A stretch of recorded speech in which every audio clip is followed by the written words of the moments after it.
Welcome back, ladies and gentlemen.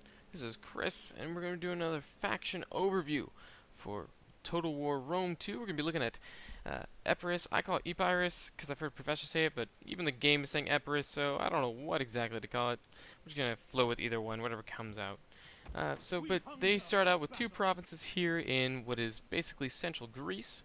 Let's go ahead and look exactly where they're at.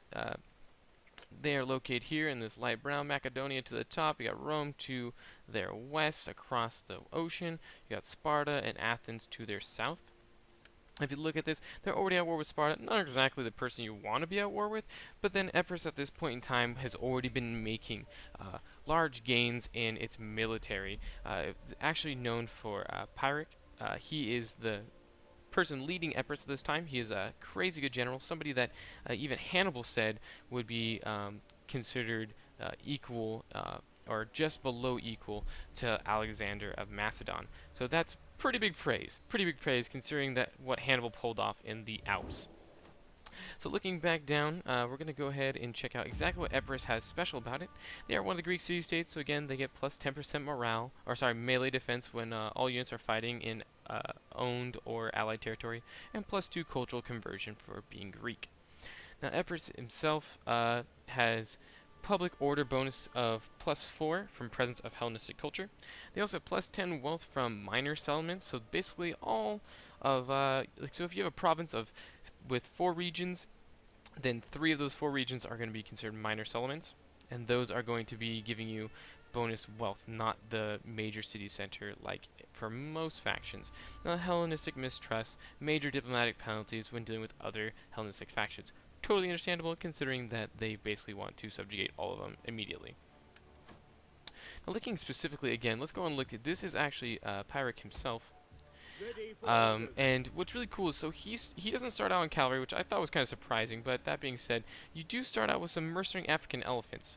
You can actually recruit any from your own tab or from the mercenaries tab, but that's okay. You start out with elephants. That's kind of badass. You haven't seen that yet.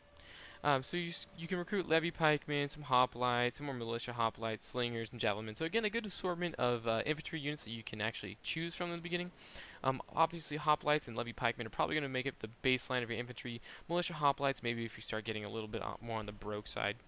And again, it's worth to be noted that javelins and slingers have differences. Slingers have longer range but less damage, and javelins have shorter range but do much more damage, especially against higher armored opponents. So it's going to be very good when you're going against actual Spartans.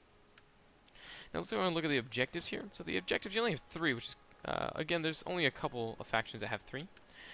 So the first one you're going to have is you're going to want to take 2 provinces. That's very typical, somewhere about 2 provinces. I think the most I've seen is, I think Parthia has 8.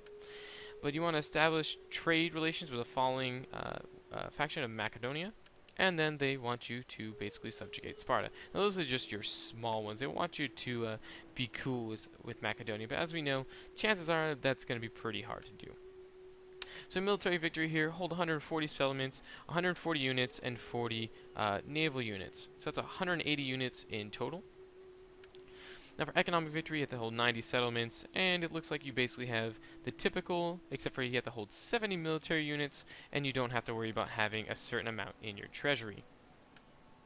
And then finally we have the cultural victory. Again, you only have to build 1 cultural building, which is nice, 30 technology, which is about typical, and 45 provinces. So this isn't anything special as well for the cultural victory. So with all that being said, that is Epirus for you guys. I really hope you enjoyed this overview. If you do, please like and subscribe. Really appreciate it. But as always, I'll see you guys next time.